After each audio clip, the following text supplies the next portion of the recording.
What about you, Derek? What would you add to? Probably get rid of the glizzies and probably Whoa, like, whoa, oh, listen, whoa, hear me whoa, out, hear hold me on. out, hear me out, hear me out. Whoa, hold, Hear me out. sacrilegious. It's Yeah, we're just gonna start this shit live. That's why I said I'm mad that I liked it. Like I'm really pissed. He's Chinese. Welcome to the latest episode of Sarat and Chris's Movie Therapy Podcast. You eat hot dogs vertically. I don't know, man. You eat them horizontally. You be eating them like the grapes. You just be like, ah. Full glizzy. I hope that caught. I hope that's recording. Actually, I hit the button, but I don't know if it's going yet. But That is the Oh, greatest shit. thing in the world. Derek, do you when you eat a hot dog, do you turn the hot dog, or does the hot dog turn you? That sounds so sexual. like, do I Does it turn my you? head? Yeah. Okay. So when you eat a hot dog, right? When you eat a hot dog, there's two ways people eat it. They either turn the hot dog and they eat it like this, or they hold the hot dog and they turn their head. Like, Oh, I don't turn my head. Okay, it's funny you think that, but watch. I know. Now that you're cognizant of it, you're Right? gonna be like, I gotta think about it the next time. Now you're gonna be like, ain't no motherfucking hot dog gonna turn my head. I figured that, like, if it's got a lot of toppings on it, if it's like a Chicago dog, I can see turning it because you ain't trying to have all them peppers and You relish sure? falling I off. feel like Sarat, you just take it all in. You just double Hell nah, you be trying to- double barrel to the face. Bro, you just mad because you double fist hot dogs, bro. Hey, Just- hey, if it's cheap, I'm not gonna lie to you. We went to an O's game and my wife went to the they call it the bargain food section. Yeah. It's like a $4 hot dog, but it's not really a bargain. It's like $1 hot dog anywhere else, but in the ballpark is $4 compared to like the $12 hot dogs that they serve out here.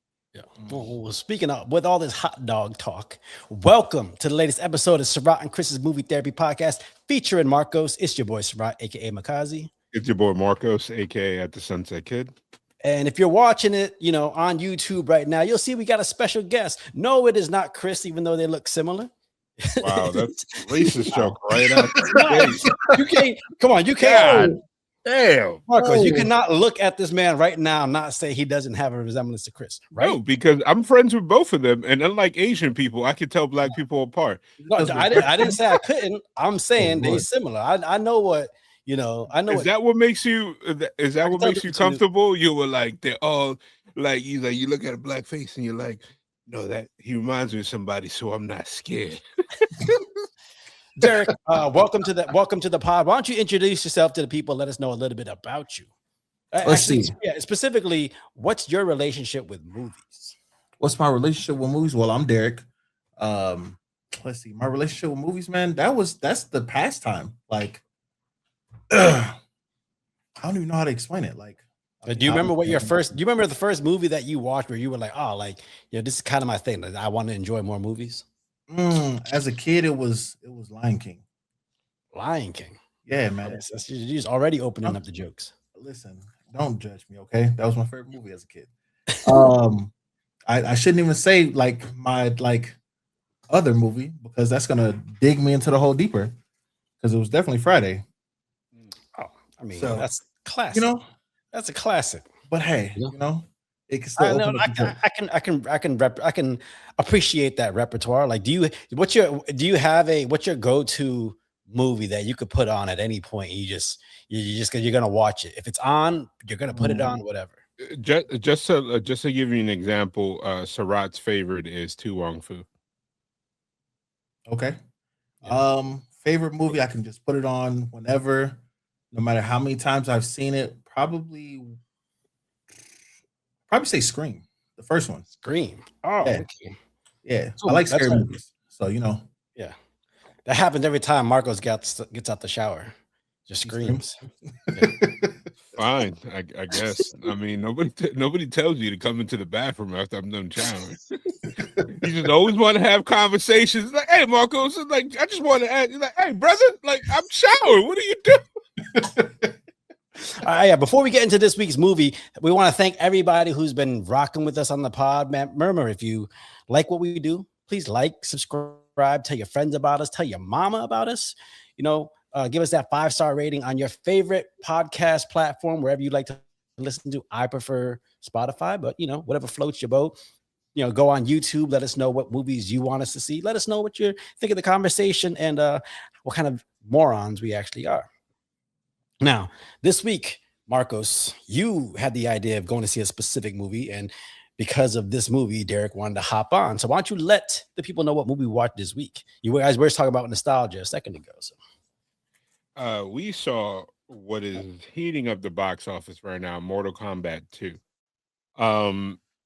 It is the 2026 follow-up to the 2021 HBO Max release. But when I say this movie really turned things around, it really turned things around, at least in my eyes. So, what do you think? I don't know. I mean, Derrick, what? I mean, if this thing lags, sorry, it is what it is. I'll figure this out in the edit. Derrick, what was your thoughts on the new Mortal Kombat movie, and actually the old one, the one on HBO Max? I'm gonna start off with the old one. I liked how they switched up the story with basically Scorpion being a good guy, and making it to where Sub-Zero killed off his clan and all that good stuff. I think the part I didn't really enjoy with that one, which kind of carried on into this one, was what's his name? Cole Young? Yeah. Young. That was the only thing. That was the only thing I didn't like. I understand his purpose, but do you? He was supposed to be the audience surrogate. Like, you know what I mean? He was the reason, instead of them dumping exposition with, I don't know if you remember the 97 one, there literally was a scene where two villains were like going through a list of people that they couldn't afford to have like what's it called, graphics for. They were like, oh yeah, you remember this guy? Well, he died. What about this one? He died too. But yeah, all right, let's go back to this other fight. And like they spared us from that. But in the first one, they did have a giant exposition dump early on in the movie where Cole Young meets Sonya Blade at the trailer park, and she spends 5 minutes just explaining everything. So like it kind of just, you had this audience, this character that was supposed to be the audience surrogate, but you kind of just did the whole exposition. Like I don't know if that was necessary. I mean, with that being said, I liked the first Mortal Kombat. I didn't dislike it because I support any movie that tries to bring back the nostalgia that the original ones have, and especially now with the way the special effects and all that works, it looks much better, much cleaner. Oh, yeah. Even though the one from 95, it made like gourmet meal with like canned meatballs. Like that movie was very ahead of its time. The first one, the second one, you can tell got fast track, but it's still a Mortal Kombat movie. You got to see, but this one, I know a lot of people were expecting the old 97 one, but this one is a faithful adaptation of, I think, Mortal Kombat 9 and on. Like it took that mythos onto it, and it like kind of added its own flavor. Like, yes, Sonya Blade gave us exposition again, but this time it was for Johnny Cage, which, like, this entire movie was a good thrill ride in terms of it didn't take itself seriously, but it took itself seriously when it came to what people were there for, the fight scenes. Yeah. Derrick, do you agree with Sir Marcos's assessment? I mean, I feel like he made a good assessment of it. Like I said, with the first one, I definitely didn't. I liked it. I just had some gripes. I think for me, yeah, the graphics is probably like a big part. In 2020 and in 2026, things look way, way better than early 90s, early mid 90s. So yeah, I don't know. See, again, I felt like again, I liked Mortal Kombat 2, but I felt like they actually just kind of did the same thing with the 90s Mortal Kombat, in a sense where the first movie was very narrative focused. There was it had more of a story to it. You're kind of following, the characters along in their journey. Whereas the second one felt more like scenes connecting action sequences. Like it felt like it was all about the fights, and you just had a shallow narrative in order to bring you from one action sequence to the other. And so part of me was like, I was actually interested to see where the narrative was going, and it kind of just, again, it moved very fucking fast. It's literally one of those movies where if you're not familiar with Mortal Kombat, you probably enjoy it, but you're probably gonna be just sitting there like, who's this guy? Who's this guy with the fucking eye mask on, with the eyeliner on? I kind of I liked it, and the reason I like that is because the games weren't heavy on story. Like I think what happened was the backlash of the first movie for people were like, oh, this wasn't as good. There was no fight scenes and everything. I think the people that were in charge had a lot more feedback from the studio that made the game, and took all the gripes of fans and kind of made it a love letter. Like I wasn't expecting them to give us like a solidary story. You know what I mean? Yes, it lacked on plot, but it made up for it with the gratuitous violence and the amazing fight choreography. And everybody that died, spoiler alert, people died because it's called Mortal Kombat. Like people are gonna die. They did a good job of even capturing that. And honestly, Cole Young, spoiler again, if you're at 11, like almost 11 minutes into this podcast, he dies. But he don't go out like a bitch. He went out it was literally, he's like, you ever seen like an anime? We all watch anime. And so it's like, how come he didn't use a special move? No, he used his special move. And then the guy went, nah. Like, yeah, I don't know. I feel like, again, I just feel like the issue with Mortal Kombat 1 is that not only were you stepping into a different version, like you're following the narrative along with the Mortal Kombat characters, but you're introducing a brand new character in this. So you had to focus on him to try to build this relationship with the audience. Whereas I think if you didn't have the Cole Young character, but you went with a narrative with characters that you were familiar with, the audience might have reacted better to it. I think their issue was just that, like, I want to see some characters that I remember. I don't need to see this new character and trying to figure out why I fall in love. It's like that fucking the Asian soldier in the Jean-Claude Van Damme Street Fighter movie. Like, you didn't need him in that movie. Like, why is he here? So I think honestly, I think the actor that played Cole Young, and I left my phone upstairs, so Louis I couldn't Tan. even. Yeah, his dad's the guy phenomenal. His dad's the guy that was running away from was it Mel Gibson in Lethal Weapon 4?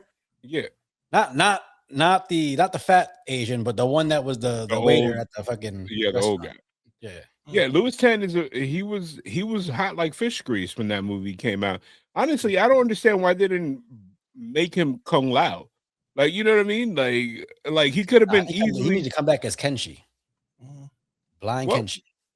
Well, we'll see. What? That would work. I mean, so Derrick, you got to jump in here, man. Let me ask you a question. This is completely off topic. Yeah. Who do you think would have been better as Snake Eyes in the G.I. Joe movie? Fucking the dude that they had, or Louis Tan? I think Louis Tan would have made a better Snake Eyes. Well, they needed an Asian face that looked whitish. That's from British out of all that. How movies do. That's for sure. No, but I mean, Louis Tan he would play the part of an American Asian. They got the dude from Britain who doesn't know how to fight. Okay, Henry, what is it? Golden? He's a national treasure too. The guy is cool.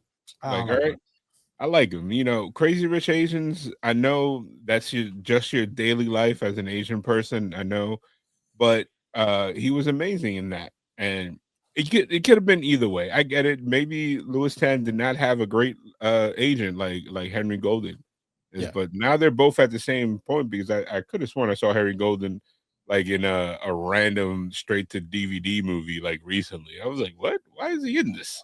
Like on a TV show. But anyway, so speaking of Mortal Kombat, Derrick, I know you were very young when the first movies came out. What is your experience playing the game?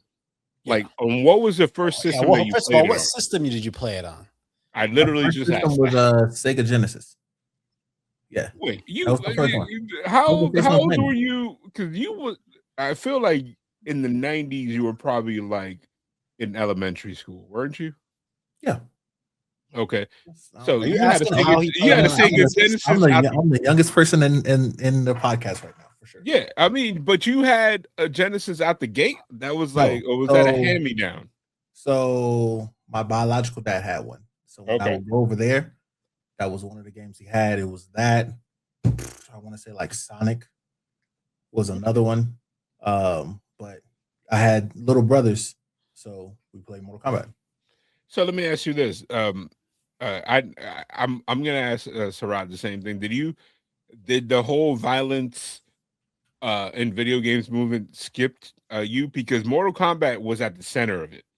Like legit, like my mom came home from church one day and was like, "Do you have this game?" And I straight just like put the cover away. I was like, "No, why would I have this game?"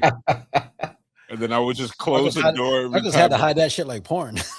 Bro. Crazy work. Yo, like I grew up Catholic, and I have my own beliefs and everything as a Catholic, but man, they were like anything fun in the 90s, there would just be a sermon about it at Bible study, and it'd be like, God damn it. Like, bro, it wasn't just the 90s. I remember one time I was at work, I was at the ice cream factory, and I was reading Harry Potter, and this old Russian lady came up to me and just goes, tapped the book, she goes, devil, and just walked away. I was like, what the fuck was that?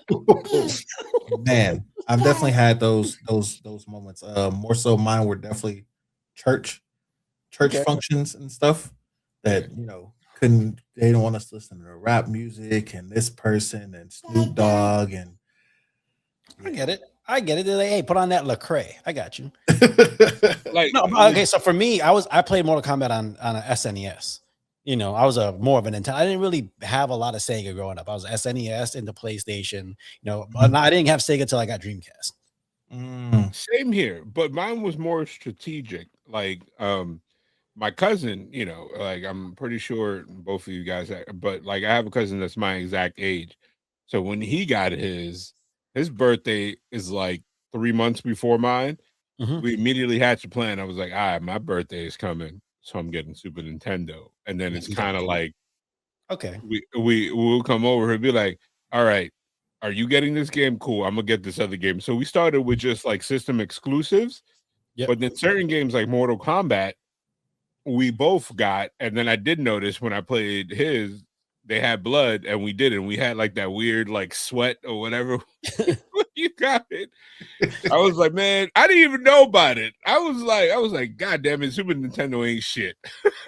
all right. So getting back to the movie, did you guys feel, again, my wife watched this with me and she fell asleep halfway through the first Mortal Kombat, but she actually really liked Mortal Kombat 2. Did you guys feel like as an audience member or somebody who's not familiar with the mythos, do you think they have to watch Mortal Kombat 1 to get Mortal Kombat 2? I think if you really walk into a movie called Mortal Kombat, really, you really don't need a lot of plot. Like, like you know what I mean? Like my wife, who doesn't even remember, she was like, "Oh man, this is like literal conversation." She didn't go see it with me, but she wanted to initially. She was like, "Oh man, that's cool." So they just started a Mortal Kombat 2, and I was like, "What?" She was like, "Yeah, I didn't even know they had a Mortal Kombat. Is this a sequel to the one in the 90s?" And then I look at her, and she was like, "Yeah, I used to play it on my brother's PlayStation 3 and 2," and I was like, yeah, no." But no, it's like you can walk in, man. You can be like good guy, bad guy. But the MVP of the whole movie to me was Kano. But continue. Go ahead, Derrick. Do you think people would need to watch Mortal Kombat 1 to be familiar enough to follow this story along? I don't think so. I don't think so. I think the only thing I would kind of throw in there that's like a maybe is the new character, Cole. Not knowing who he was. Well, here's the thing. If you're not familiar with Mortal Kombat, you don't know. Yeah, Cole so then Young. you're perfect. It's perfect. Yeah, you don't know. You Just go think in there Cole and- Young is just another fighter. Like, it's interesting because like the fact that he was the main character of part 1 and he wasn't the main character of part 2, it kind of feels like you just walk in and be like, okay, who's the good guy, who's the bad guy, and it's pretty. Their backstories are pretty shallow here, so you don't have to pay attention too much to what's going on. Yeah. So, did you guys get the sense, like I did, that nobody had top billing in this movie? Like Except for Johnny Cage. I mean, I get it. He was the guy that they focused on, but there was nobody that was like, oh, he's our heavy hitter. It was everybody versus Shao Kahn. Like, that's how it felt. Like, it was like everybody else was just cannon fodder. It wasn't like a guy that at the end, like you remember in the first movie, it ended up being what's it called? That we just talked about him. It was Cole Young. He ended up going to 1v1 towards the end. And in the first movie in the 90s, it was Liu Kang and Shang Tsung. Yeah. It wasn't really a 1v1 here. Like, yes, Katana fought Shao Kahn, but if it wasn't a combination of all the battles happening at the same time, like the MacGuffin that they used, she would have gotten folded. And she kind of did get folded. No, but I think if you're looking at character wise, I think her and Johnny Cage had the most, the biggest character arc. I mean, the movie opened with her, then with they stole that shit from Thanos. Yeah. They did exactly that, and then you saw the growth between her character and Johnny Cage more, whereas everyone else was kind of just in there to hey, when do I fight? So one thing that I did make a mental note that I wanted to mention. I don't understand what happened with Jade. 1 minute she's like, yeah. And then the next minute she's like, clink, I'm now good. And then I was just like, I didn't understand that either. Like it was just fell by the wayside. Did you, Derrick, can you help us? Yeah. So I feel like with her, it was Katana, like everything she was saying, like beforehand, and that last little piece, like you're not what, what he's treated you like, your whole life. And it kind of just got to her. Like there was nothing shown that kind of showed that light, that spark pop up in her brain, It was when she hit it on the ground. She looked at it. You know what I'm saying? She looked at the tip and she smashed it, and that was the point. That was it. Hey, we just missed it.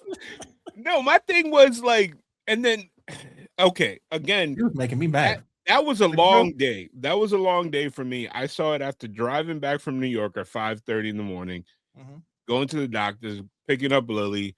It was a marathon day. Did at any point did Shao Kahn? I got you. Yep, at some point did Shao Kahn go, "You weak, pathetic fool"? Did he say that at all in the movie? No. But here's the thing. Okay, here's the thing. Shao Kahn should have been treated like Thanos. He shouldn't have been. He fought throughout the whole movie and was getting his shit handed to him. Like, it didn't feel like he was the big bad of the story, I think he did. Yeah. I think when he went immortal, I literally when I saw I forgot my man Jax, I was like, oh, Jax is dead. Like, he's dead. When Cole got him and it was like Cole looked around, there was a half a second. He was like, "Oh, okay, it was just me." Like, no, I'm dead. I'm dead immediately. No, I don't know. I feel like in a lot of the Shao Kahn fights, it felt like he just kind of eked it out. Like if he didn't have the amulet, if he wasn't bonded with the amulet, he'd have lost to Cole. So it's one of those things where it didn't feel like he's the unstoppable force that you think you get from the game. Yeah, but when if we're going back to the Thanos reference, when Thor hit him with what is it, Stormbreaker? If he didn't have the time, what is it, the Soul Gem or the Time Gem, he would have lost there too. Yeah, but he got built up to that moment. He didn't almost get his ass handed to him by Hulk in the beginning of the movie just to have that happen at the end. Well, Hulk and because remember, the only reason that Thor went back to make Stormbreaker is because he needed it. Yeah, that was the first time that they honestly met. He trapped what's it called? Oh my God. Why am I the Thunder God? He trapped him. Yeah, he trapped Thor in the beginning of the movie. I don't think Thanos fought him. He trapped him. He trapped him. Yeah. But Thor didn't have a hammer then. Yeah, and he didn't want that fought at smoke. Like Ragnarok. I think he avoided that fight in the beginning by trapping him. No, okay, no, but what I'm saying is that fight where Cole Young sliced Shao Kahn, and the only reason he survived is because he had the amulet bonded to him. That's like if on the fight on wherever Thanos' home planet was, that's like if it was just him versus Doctor Strange. Not even Doctor Strange. If it was him against Drax, and then Drax killed him, but then he used the power to save him. Like that's what. Then you wouldn't have. When he comes to the end of the movie, you wouldn't think he was the big bad. Like I'm glad Derrick is here. Now let me walk with you in this situation. He already had bonded with the amulet at that point. Mhm. I think it might be a situation where he was just being a dick. He was like, "I'm gonna let this guy rock. I'm gonna let this guy rock." Like he fought a completely different battle because he knew there was no stakes for him. Like when he fought Katana's dad, he didn't put up a sweat, and Katana's dad hit him kind of with the same injuries, and then he just like shrugged it off, and it was like, "I'm him," and then killed him. Derrick, do you agree with this ill-fated assessment that Marcos is putting forth? I mean, it makes sense because if you look at like you just said, if you look at that first fight with Katana's dad, I mean, Katana's dad is, I'm assuming, human and all that other stuff, right? Hit him with the vitals, but yeah, like he didn't flinch. It didn't really phase him like that. So I do get what he's saying. No, but okay. Let me put this forth. If I'm building this fight scene and I want my guy to look like he don't give a fuck, I'm just letting him absorb shots. I'm like, yeah, you're not going to do anything to me. Shao Kahn wasn't doing that. Shao Kahn was like actually fighting a fight. He wasn't just sitting there. Again, like with the Thanos versus Hulk in the beginning of the movie, the reason why you get the sense that, Thanos can fight the way he does is because you have Ebony Maw just going, yeah, just let him have his fun. So with that note, this is nothing to him. With Shao Kahn, you don't get that in the movie at all. You just get him going one-on-one with people and it going to a brink every single time. And I think he did that. And Derrick, I want you to chime in, is because Thanos had people that respected the cause. Shao Kahn, everybody was scared of him. It was on some like state property, like get down and lay down. Like everybody under him was people that he beat the shit out of, and then he's like, you with me now. Versus like I equivalent it to Goku. That ain't a word. Well, excuse me. I attribute it. I equated or attributed to him, like remember when Urban Dictionary. Remember when Goku used to have what was it? What did he have before Super Saiyan? When he went red? Kaioken? Yeah, it's like Goku with Kaioken. Like, yeah, he's gonna fight you, but then he wanted to see what this man was gonna do, and then when he's like, "Oh, this is your final move." Cool, that was cute, and that's why he laughed when he was healing, and he just L'd him right then and there. Sorry, I'm sorry. You saying equivalent reminded me of when Kevin Garnett was trying to read. Hey man, I am part Hispanic, so I don't know what excuse me, I'm pure Hispanic. English. I was like, what is it part? You don't even like English is not my first language, so But hey, listen, Manny Pacquiao, continue. Where does Mortal Kombat sit on your guys' like video game fighting Mount Rushmore? I think right now it's number one. Based on the collective works, the 4 that they've done compared to the fucking live action Street Fighter bomb, until that next Street Fighter better bring it. And I looked at that trailer because when I saw Mortal Kombat, Street Fighter was part of the trailer for Mortal Kombat. And after I watched the movie, I digested the trailer a little bit different. I was like, I don't know about this. Like Street Fighter looking like it's being more like ha ha ha instead of like taking itself seriously. Okay, like Mortal Kombat. Or did you say video game or did you say movie? Oh, I mean both. Movie. Like as a video game movie, as a video game, like okay, got it. Okay, so as a video game itself, it's 2 because Tekken's 1. Okay. As the movie, it's 1 because I don't really care about Street Fighter like that. So, well, okay, I'm gonna for video games, Mortal Kombat is probably it's 3 Because To Street me, Fighter it's 2 2. Championship Edition is Oof. that's think that- number 2. It's Tekken 3 is my favorite fighting game of all time. Okay, because you guys It was like one of the obviously first ones I had on PlayStation. you guys are obviously Funny. weirdos. I was Yeah. gonna use another word here, but you guys are weirdos. You gonna Street say another Fighter word is wrong? the Is that what it greatest. The Street Fighter is the greatest fighting Oh yeah, it's IP so ever. it's so great they had to make like 5 guys in karate gis that look the same. They have similar moves. Get the fuck out of here.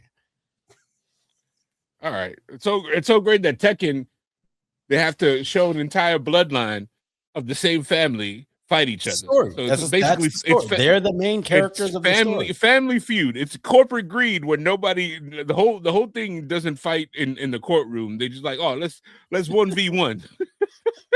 It's like, hey man, you should have lawyers to like settle this corporation issue. But as far as video game movies, yeah, Mortal Kombat. I mean, I'm sorry, Street Fighter just hasn't in animation. Yeah, Street Fighter kills it. Live action, you had the Jean-Claude Van Damme one. You had the Street Fighter Chun-Li movie, which, bro, that's CW all day. Can I say something? Even if you throw in the animation, in the last 10 years, Mortal Kombat, their animated universe has shit on Street Fighter, except the first one. Everything after, I don't know if I agree with that. Just open up HBO Max and type in Mortal Kombat. They've had some bangers.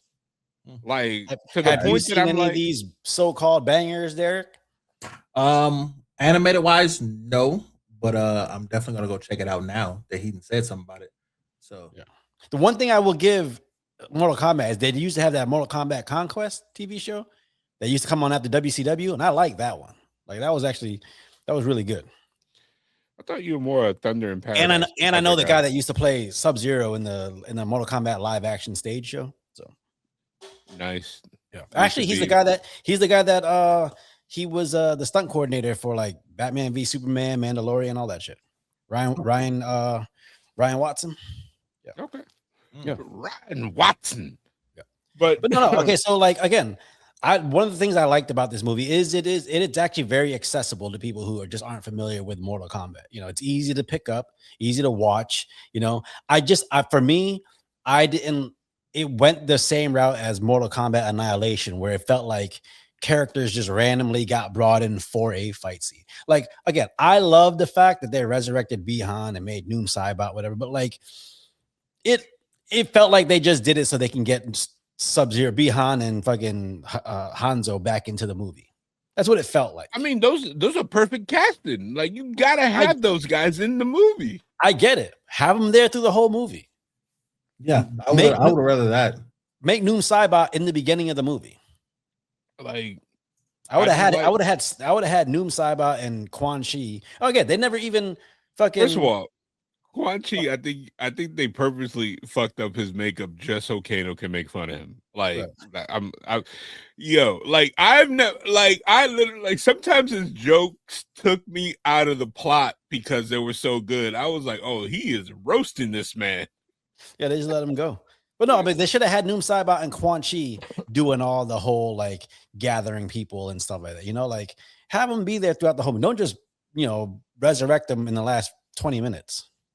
Do you think? I agree with that. Yeah. And then because that would have made sense for them to all of a sudden get back to that fucking go into the Nether Realm and then come across Scorpion. And now like, hey, like they have no help to take care of Noom Saibot. That's why they find Scorpion and bring him back. Mm-hmm. What was your favorite part of the movie and your favorite character, Derrick? Ooh, favorite part of the movie? But no, not favorite part. What was your favorite fight in the movie?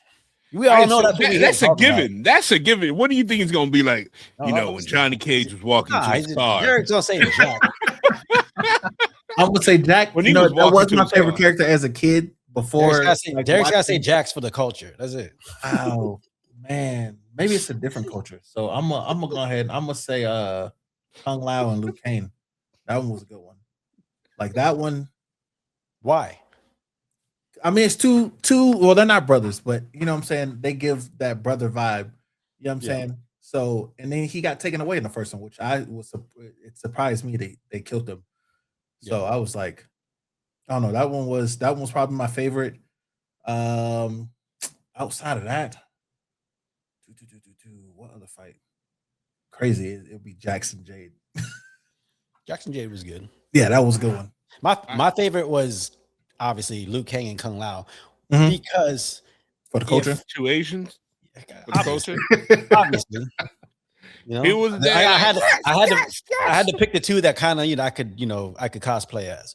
But no, I think I liked it because to me that was the only fight where it felt like two world champ, like you're champions of your universe. They felt like it. Yeah. because they were Asian. No, Were you in the crowd screaming "Kumite, Kumite, Kumite"? Nutsu.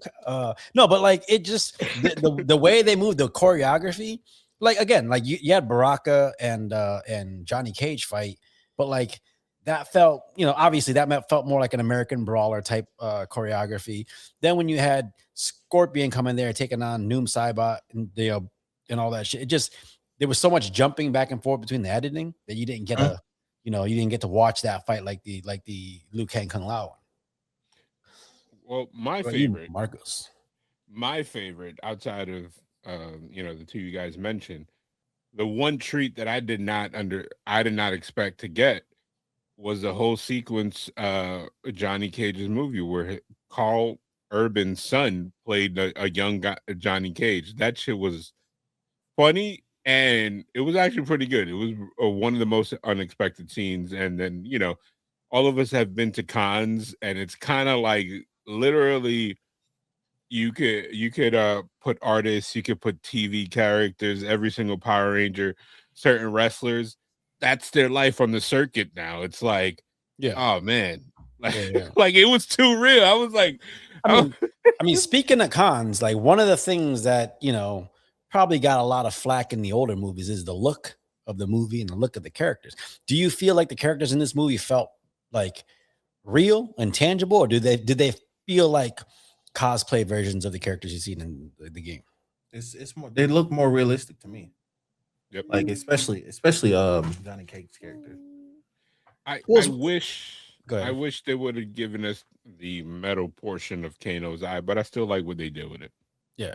Well, it's weird because if you look at Katana, to me, she kind of I felt like she suffered the same fate as Cole Young in the first movie, in the sense that it felt like all the effort in their costume kind of went up here on the torso. Then they just gave her some black pants and Doc Martens, right? And then for some reason, I know for you that probably must have. I didn't pick up on that, but you were like, I didn't catch it.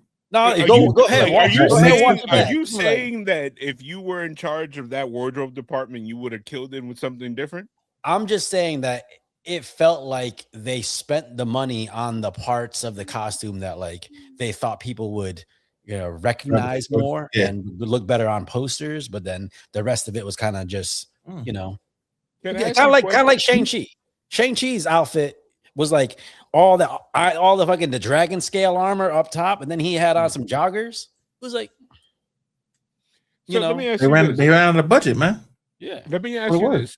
Those are costumes that they're because in the video games, the way they shot it and the way that they come up in the video game, it looks way different than it. You guys have seen not the backstage, but the making of videos. There's like a few of them out there. Where it's like, man, that I feel like that outfit looks off. But like, for the video game, we were like, oh, this is dope. Like, how would you even go about, since you actually are really good at making outfits and wardrobes, how would you even tackle an iconic outfit like that? Did you like it's weird because like again, I don't know. Again, this is an R-rated movie. So chances are you could have a character look the way it did in the video game without the idea of like, okay, you're showing too much skin and things like that. Like, in Mortal Kombat Annihilation, they had a lot of characters. Some of it looked a little cosplayish, but when you had Sindel looking like Sindel, you had Shiva looking like Shiva. Again, like you could have had Katana looking a little more like Katana from the video game in the outfit, But what about like the iconic ninjas? Because I think they went with cloth. Like, would leather been a better choice for like, I don't know, whatever the thing in the front is? I don't even know what they call that. the wrap in the front, It's like a flap or a flag. I don't know. I felt like it looked fine because again, once you got onto the Mortal Kombat 9 and 10, like obviously it looks a certain way in the video game, like because it's a video game, you know, it doesn't have to deal with gravity. So like cloth, certain fabrics are gonna look. It looks like they balloon up and just stay in place in the video game, but in reality, the shit just gravity pulls it down. Like you might have a baggy sleeve that just makes you look like you have a long like balloon on your arm. So it's not gonna look the same. But I like the way the ninjas looked. Like sometimes it looks a little overly produced in the sense that like Noom Saibot's outfit. It's like I don't know if you really need all that armor, like looking like that. So now that we're breaking it down like this is a question that I want to ask both of you, and I'll answer at the end. Did you prefer the iconic ninjas, like I'm talking about Sub-Zero and Scorpion? Did you prefer them without the mask? Because there was a while that they both had no mask in the game. Did you prefer that or their iconic look? I'm gonna let you go, Derrick. Ooh, that's a good one. I would honestly say I think I preferred the mask. That's the way we were first introduced to him. Like even with like the new style mask, and it wasn't like the cloth or whatever, like it used to be when we were all younger and everything else. Yeah, I think the mask was probably like the best part. Yeah. I think I mean when it comes to like Sub-Zero, I mean clearly you have Bihan, then you have Bihan's little brother. So I think leaving that whole maskless look for when the little brother shows up is going to be better for that character.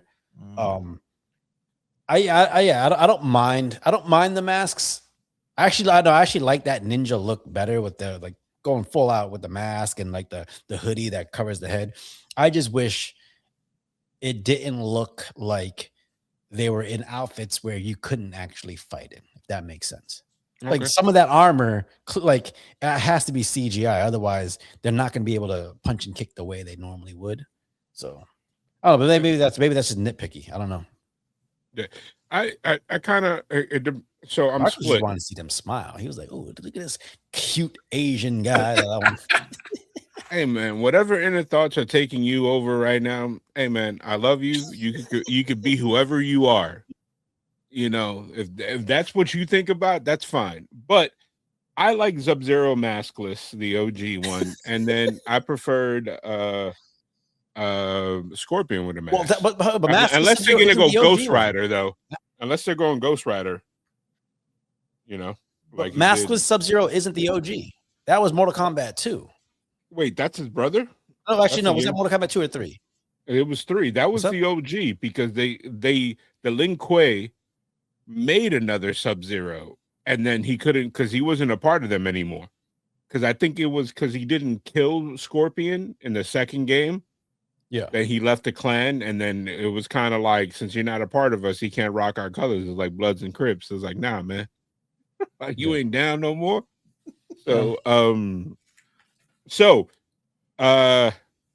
before we wrap up and we get our thoughts here, so 15 years. No, Matt, let's take a time machine back.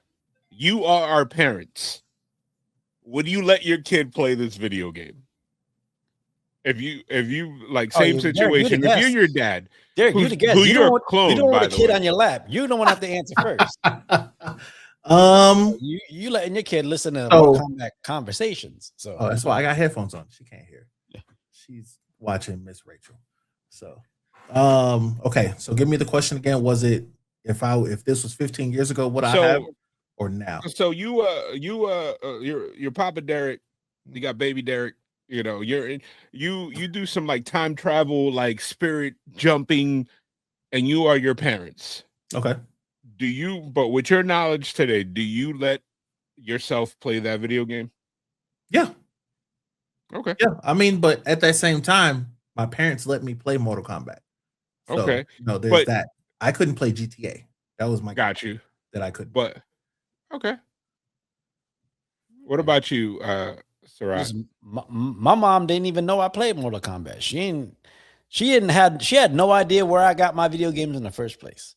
Okay? First of all, so if this changes your response, like definitely Derrick, and when it's time for me and you and Sarat, what we know influences how we're going to be parents at the end. Like, you know what I mean? Like you can't trick a trickster. Like I'll know when my kids are lying because I lied like the best of them growing up as a kid. Like, you know what I mean? Like it'd be like, oh, I'm going to school. And then I'd be like, yeah, I put a GPS tracker on you. I know you ain't going to school. Like, you know what I mean? Like, like taking that part into consideration, would you let your younger self play the video game? It's weird because knowing how like it didn't really affect me in the way that parents thought it might affect me. They thought, it might make you crazy, might make you satanic, whatever. Like it didn't really affect me that way. So like I don't necessarily have an issue against it. I'd probably, want to play it with my kids versus and that's more just a more of a limiting screen time and shit like that. But just kind of this is something you share with your dad, not something you go off and do on your own and lose 8 hours of your day to. So okay, I like that. Derrick, you want to edit yours, or are you cool with what you said?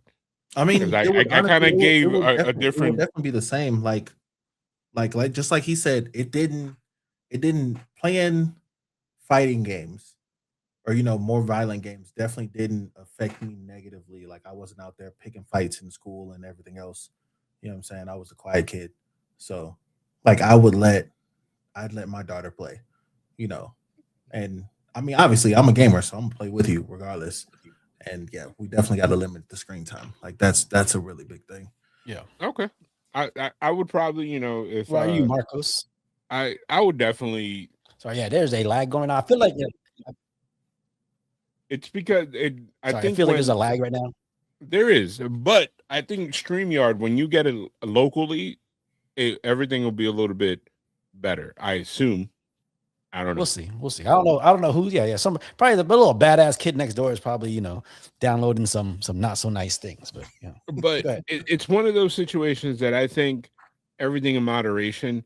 Yeah, like I'm not gonna lie, I do feel like the Mortal Kombat did influence weird kids, but that's gonna happen regardless. It could be Mario Kart. They're gonna be like, oh, I'm gonna crash into somebody, like stuff like that. But I would definitely play this with my kid. I felt like a lot of like this came from a generational difference. Like think about it, our parents did not know what a video game was. It just appeared. Yeah, kind of like our. If I'm the youngest in my family, so my older siblings had children that are like in their late 20s now. Just like they didn't have to grow up with cell phones. Now it just appeared. Like these are new things bring new problems. So it's like I think I would have let him play, and I would have probably played with him. Well, okay, but here's the thing. Here is one thing that we didn't think about is that when we played Mortal Kombat back in the day, it wasn't nearly as gory as it is now. Like they've pushed that envelope like to the max to where I don't know if it's Mortal Kombat, like the Mortal Kombat we played, I probably wouldn't have an issue playing it with my kids. But some of them fatalities and all that shit now, like I don't know. Maybe I don't want my kids seeing an ice spike go up to somebody and split him in half. But I have kind of, I'm gonna play devil's advocate here. I think IP that wasn't heavily rebooted, because I think Mortal Kombat has consistently had the same story and didn't just like revert back. I think it was always meant for our generation, and it kept changing with our tastes. And then they welcomed new people, but it wasn't a video game, because I don't know anybody that's like that it's a what is it, Generation Y or whatever, the kids are in high school now that plays this game. Yeah, them little you know what kids. I mean? Yeah, unlike shooting games, who I think every couple years retune to attract the audience that now they want to attract versus the audience has been playing it.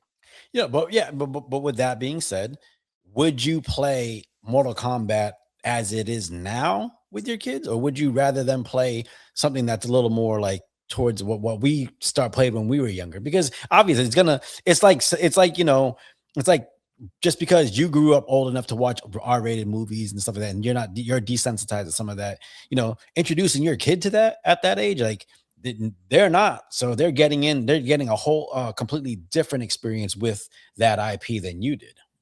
Yeah, I think it's in moderation. Just like me as an adult, as I kept seeing these games develop in time, that's how I would handle it. Like, I'll go back and decide, like, okay, I was around 14 when Mortal Kombat came out on home systems. Yeah. Then I'll be the progression. I think by the time Mortal Kombat got super violent, it was like Mortal Kombat 5 or 6. It was like PlayStation 2 and 3. I want to say PlayStation 3. I was already like in my early 20s. Yeah. So, if I'm still playing video games with my kid in my early 20s, number one, congratulations to me because I have an amazing relationship with them. But at that point, I'm like, dog, like, like you can play whatever you want, All right. Well, before we end this episode, as always, every week, we like to hit the audience with a little hot take. Now, Derrick, since go ahead. Before we get there, are you recommending this movie? Am I? Yeah, I'd recommend it on the basis that it's an easy jump into the Mortal Kombat world. It has there's a great place to build the mythos from here, and it's just I like a good fighting movie, so we need more of those. So yeah, I'll recommend it. I recommend it as well for the same reasons. It's like I felt like this movie over the last couple years, strategically, movies have dropped in early May that kind of like begin the popcorn entertainment season for me.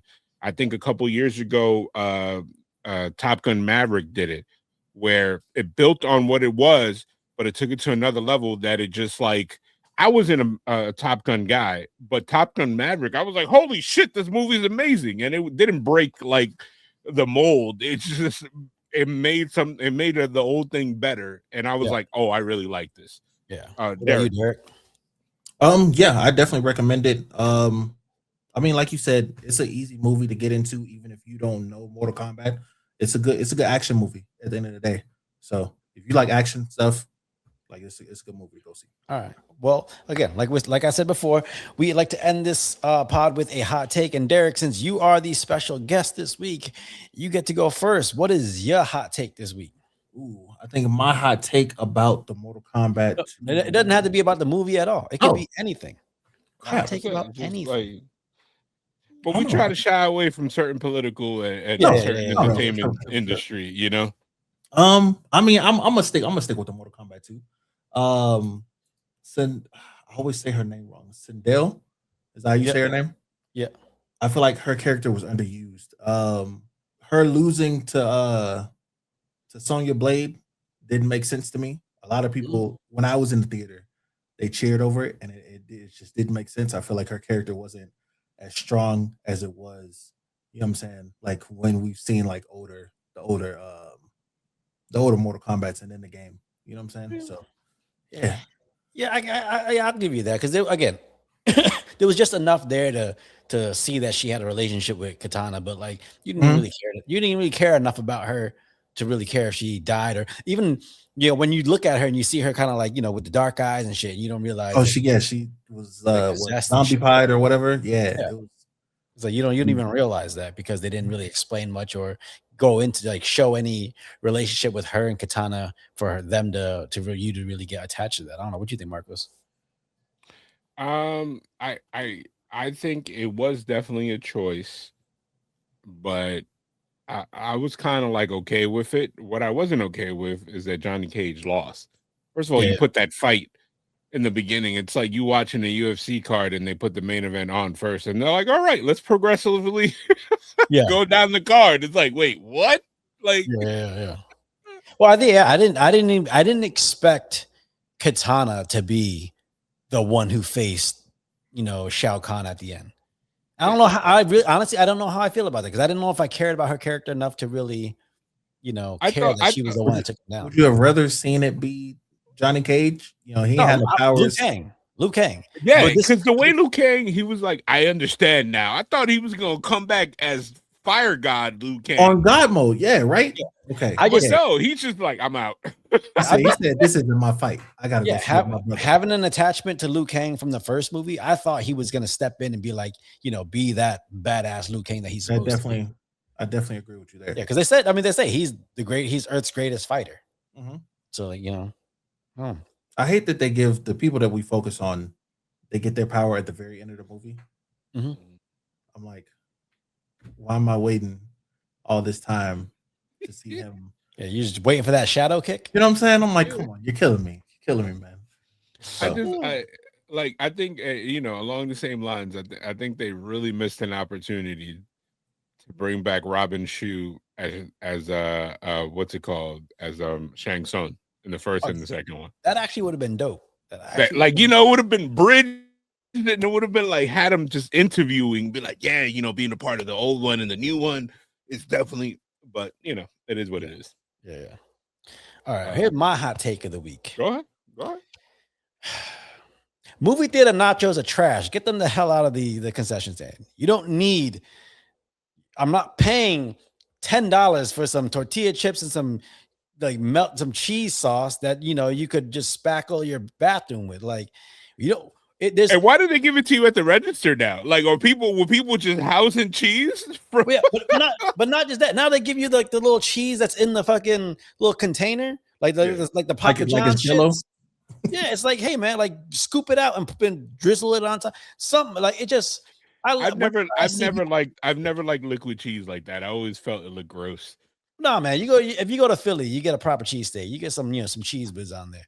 But I'm just saying, I'm more of a provolone guy. But hey, I guess I'm a weirdo. Bougie ass. I just like, come on, man. Like, just because I like provolone, I'm bougie. No, I don't think I've ever had cheese whiz though. So never had cheese whiz. No. But so there's two different schools of thought there. The real Philadelphia people, according to there's multiple people that we know. Mutually, us three that say, "Oh, whiz? Well, you bugging." Nah, like I have family members that are like, "Yeah." Here's the issue with a lot of cheesesteaks that I've had in Philly. The issue isn't the whiz; it's that they don't season the steak. Some of them just toss on some cold frozen steak and cook it up and think you're gonna put some whiz on it and that's gonna be all your flavor. Like, no, you gotta season that motherfucker. A little salt, pepper, Okay. But no, like again, at the concession stand, there's a lot of things at the concession stand. You can get rid of plain M&Ms, get them the fuck out. Ain't nobody going there getting plain M&Ms. I'm sorry. You're getting peanut M&Ms. That's all you. That's the only M&Ms you need there. Okay. That's the only M&Ms you need there. Get them red vines out there. Ain't nobody eating red vines. Just keep the Twizzlers. My man got some serious hot takes. He said, "Listen, they really need to redo the concession stand. This is where the theaters make all their money. Put some good shit. That's it. They put them nerd clusters. That's good." So I agree with you. I agree with that. Yeah. I think my hot take, like I had an initial hot take, but I think you swayed me to pull out the hot take that I had in my back pocket. Go ahead. Who the fuck is buying theater blankets? Yeah, like I go and that shit is front and center in the concession. Like, first of all, I don't know. I guess I'm old, and I really hope you clip this. Like. Or that you old? Yeah, we could tell. Yeah, that I'm old, but like if I was younger, if I was in my whole phase, anybody bringing a blanket to the theater, somebody's getting a handy, dog. If you see a female with a blanket, it's not because their feet are cold, it's because somebody's getting their cheese whiz on from their glizzy, like, you know what I mean, like, dog. And then they're selling them, and then don't even let me get started on these elaborate popcorn buckets that are like cost more than like you taking the family of four to the movies. I don't know that one for now you see me. You see that one for Now You See Me? I know. Oh, dude, it's like a pocket vagina. No, bro, it's a box. It's a box, and they put the popcorn inside, and all of a sudden they open it up, and you can see through it. It's like a magic trick. Oh, it's actually pretty dope. Like, I'm saying all this as a person that I've been actively looking for the He-Man Masters of the Universe drink sword. Even though that shit looks weird, I'm never gonna use it to drink. It just looks like a cool sword. Even though I can 3D print it. You start doing like sword swallow, and you're like, and then just pushing it all the way down. Again, whatever intrusive thoughts that you have, Sarat, we love you, man. I wish I could hug you.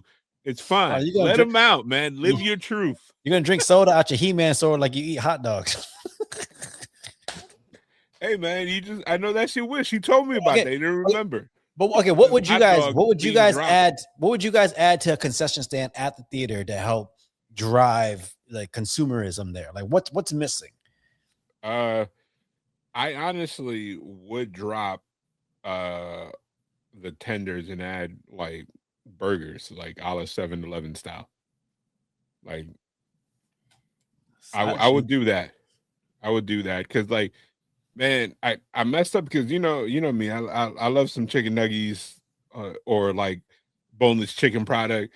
But I grabbed in the theater before the movie. I just grabbed. You know how they have it like lined up. I grabbed the first box. Some shits was hard as a rock. Like during the preview, I took a bite and I went back outside. And old boy in the concession stand, he didn't even say nothing. He was like, he looked at me like, "Oh fuck, I thought we had them." He's like, "Don't even worry about it, big dog. These are fresh." So then, if you knew they weren't fresh, why the fuck you left them under the heat lamp, dog? Like some bullshit.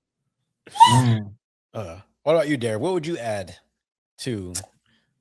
Probably get rid of the glizzies and probably. Hear me out. Whoa, sacrilegious. It's glizzy adjacent. I know I make fun of them. Come on, it's glizzy adjacent. You know what I'm saying? Give me like some brats or something. You know what I'm saying? No. Yes.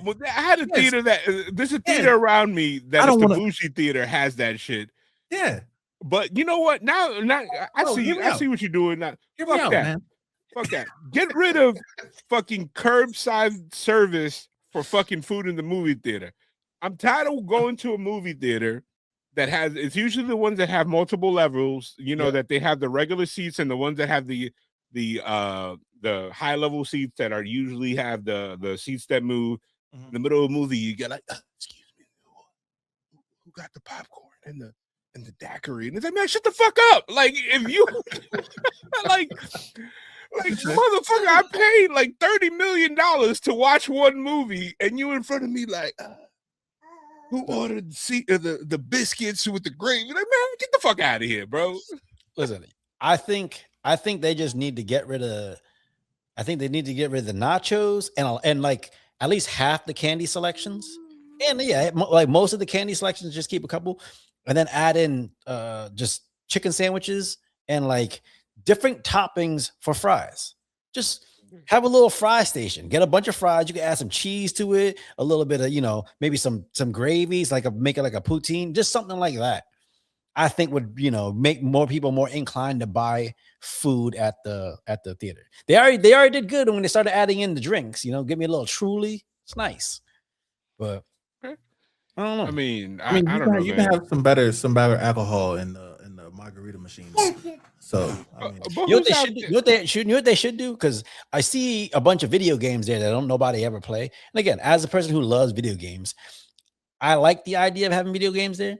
They should just move a lot of that and put up a big screen and just play a bunch of trailers on that screen. Just all day. Just keep rotating the trailers. So that way, when you go into the theater, you don't have to have 30 minutes of trailers going on. Hey, listen, them trailers be coming in handy when you're running a little late. I love it. When I'm running a little late, I get there like 15 minutes late. Yeah, but I literally that's what I do. I time it off of like trailers. I was like, all right, it says 7:30, so realistically more like 7:52. So all right, we'll make it. I told my wife when we were going, she was like, yeah, we were talking to one of her friends. She's like, yeah, we got to go in because Sarat's gonna kill me if we miss the trailers. And I told her straight up, I pay for them trailers. I'm gonna watch them. Listen, movies are expensive, so yeah. First of all, have you ever gotten the dick tease of the trailer that they show like 30 seconds, like watch it now on blah blah blah.com? I was like, motherfucker, I'm in the theater. Like, you know what actually upset? Because sometimes they'll play a trailer or two before, like during all the little fucking commercials and shit like that, before it actually gets to the time where you're watching the trailers. And I walked in and it was halfway through the trailer for The Furious, and I was like, motherfucker, I wanted to watch that trailer on the big screen.